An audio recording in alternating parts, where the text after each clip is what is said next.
sounds really funny, but if you've experienced it, people know what I mean. I saw it as a shining blackness.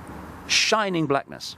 Now, years later, in fact, in the last 12 months, there was a doctor called Ibn Alexander, and he was, I think he's in New York, and he was a neurosurgeon. I think he still is.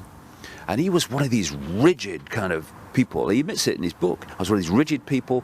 Obviously people would have near-death experiences when he was doing his surgery sometimes, and they'd tell him their stories. And as he said, I thought, oh, that's very interesting. A lot of rubbish, but it's very interesting. And it was like mainstream. This is not possible. This world is all there is. And then he got it was a form of meningitis that was so bad that his brain shut down in every area apart from the most primitive level that was necessary to keep him alive. This man, in effect, died for 7 days, and this is the interesting point which he points out. When people talk about, and there's millions and millions of them now, when they talk about near-death experiences, the mainstream scientists, they go, oh, it is not impossible. Oh, please, God save us from science. And anyway, because what they're doing is they're just reliving their experiences from this part of the brain, and that's what's happening and all that stuff. Well, that part of the brain, in his case, completely shut down. It was inactive, so it ain't coming from there. And he came back. He should not have lived. That was a virtual impossibility for him to live. It was certainly almost absolutely impossible for him, if he did live, to be anything more than a vegetative state. And he came back after a transition period completely normal and went on with his life. And he wrote this book about it, which became a New York bestseller. Why I'm telling you this story, it's very interesting, I think, is because when he first left the body and had a near-death experience himself, he entered a realm. I talk about this in the new book that's coming out in the autumn. He went into a realm that was classically the realm of the demons and the what I would call the archons and the reptilian entities and all this stuff. In fact, he talks about seeing reptilian beings brushing against him and all that stuff. And then a light came down, and he was taken out, what he called through the gate, into this amazing, blissful place, and on and on and on, until, this is where I'm coming round to, he said he was taken to experience the ultimate, the source. And you know what he calls it? The dazzling darkness. Wow. Exactly what I experienced. Yeah. And the dazzling darkness is mesmerizing because it is all that is, has been, and ever can be. And then we pull that all potential, all possibility, all potential into worlds of certain expressions of that potential, and this is one of them. And so that experience with the ayahuasca, DMT, was massively important for me, because what I did then, you know, what I do when I research, I don't just take one thing and then say, well, that's all right then. I came back to England and I looked at the mainstream science in all the different areas to see if I could confirm that what was being said was true. Everything checked out, the whole bloody thing.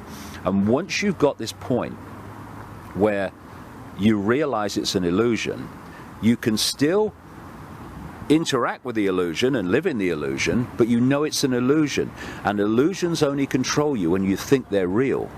This is why it's important to understand the nature of what we're in, because if we think this is solid and all the rest of it, what does solid say immediately? Limitation, can't be done, and yet it's just a holographic projection of infinite possibility, which is totally malleable and can be changed any time.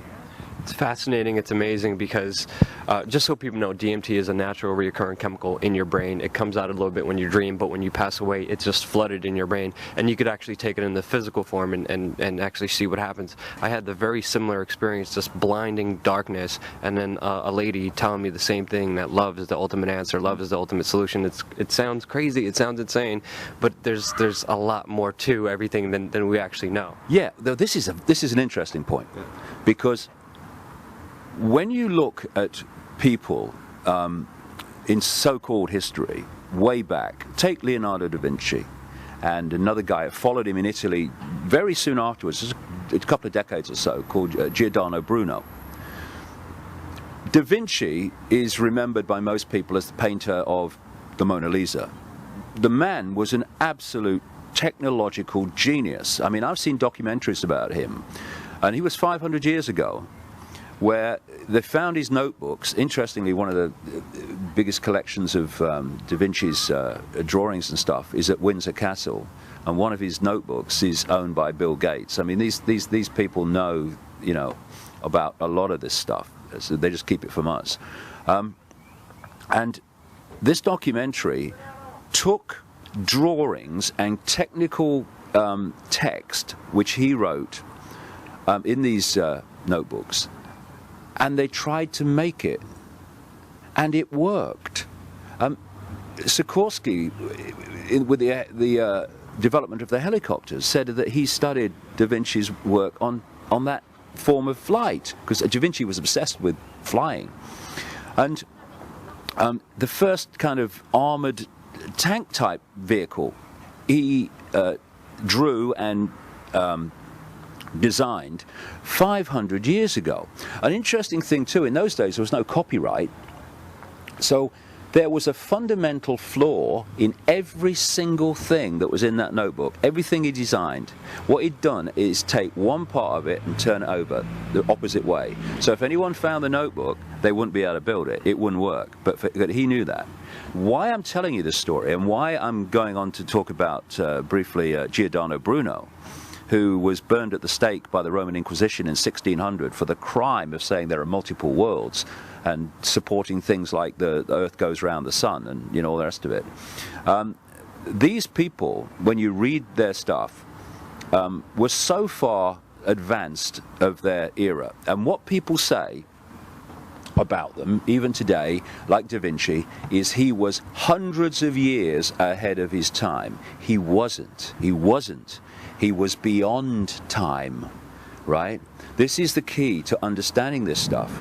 We are within this frequency range I'm talking about with within the five senses, and most people are held in that frequency range. That frequency range is a range of energy, which means a range of information. If you can expand your mind and go beyond that into those upper realms, you're going into another level of information, inspiration, insight, and understanding. Now, we think of a linear Stone Age through Middle Age, through Victorian Age into Modern Age, and we see that progression. This level of awareness, but that's just a sequence of events within this tiny frequency range. That level of awareness is always there. It has always been there. In the Stone Age, if anyone could have expanded their mind, they could have got into that level of insight.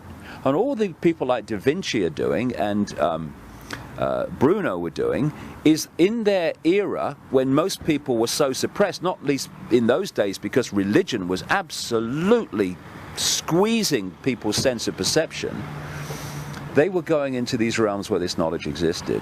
And when they bring it from the unseen into the seen, they're caught ahead of their time, and all they do is accessing the library. So when you talk about, you know, a female voice saying everything is love, and I talk about a female voice saying everything is love, and I see this sparkling darkness, and you see this sparkling darkness, and Ibn Alexander, the doctor, sees the dazzling darkness, all you're doing is expanding your mind and going into that level of reality where you can experience these things and get the insight from them. It is so simple. But the worst nightmare of the conspiracy is having people go in there because they see the bloody conspiracy. So you've got to keep them here, and that's what it's all about. That's what microchipping's about. That's what transhumanism is all about. It's about fusing microchips and fusing technology with the body to stop it being its true design, which is to be a vehicle for the body to experience this reality, but also allowing consciousness to expand beyond. They want to stop the second bit. That's what the microchip's about, really. I mean, many other things, but certainly that. Fascinating stuff. I know we were only supposed to do 5 minutes. I think we went way over that. 5 minutes with me. I've got verbal diarrhea. Amazing stuff. I just want to thank you so much for everything, Pleasure. David. DavidICKE.com. Check out the website. And Cheers, just fascinating. The people's Appreciate voice. He's on it.